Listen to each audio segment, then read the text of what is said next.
Telangana assembly సమావేశాలు ప్రారంభమయ్యాయి. లైవ్లో చూద్దాం.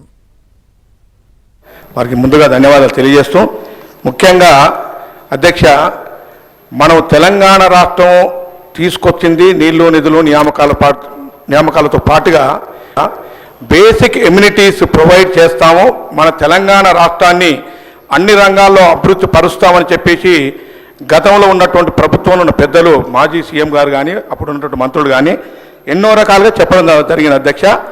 మరి వారి పరిపాలనలో అన్ని గ్రామాలకు రోడ్లు లేక అస్తవ్యస్తమై బడ్జెట్ కేటాయించకపోవటం వల్ల చాలా గ్రామాలన్నీ కూడా డ్యామేజ్ అయ్యి చాలా ఇప్పటికీ మాకున్న లెక్కల ప్రకారంగా తెలంగాణ రాష్ట్రంలో ప్రస్తుతం ఉన్నటువంటి ప్రభుత్వ లెక్కల ప్రకారంగా 422 గ్రామాలకు రోడ్లు లేవు అధ్యక్ష. అసలు ఎటువంటి రోడ్డు లేదు అధ్యక్ష.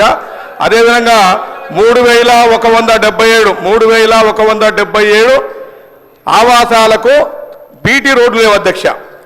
అదేవిధంగా ఎక్కడైతే గుడాలు తండాలు గ్రామ పంచాయతీలు చేసిన వారు గతంలో గొప్పలు చెప్పుకున్నటువంటి ఆ మాజీ ముఖ్యమంత్రి గారు కానీ మాజీ మంత్రులు కానీ నేను ఒకటి అడుగుతున్నాను అధ్యక్ష, తండాలను గ్రామ పంచాయతీలు చేశారు అధ్యక్ష.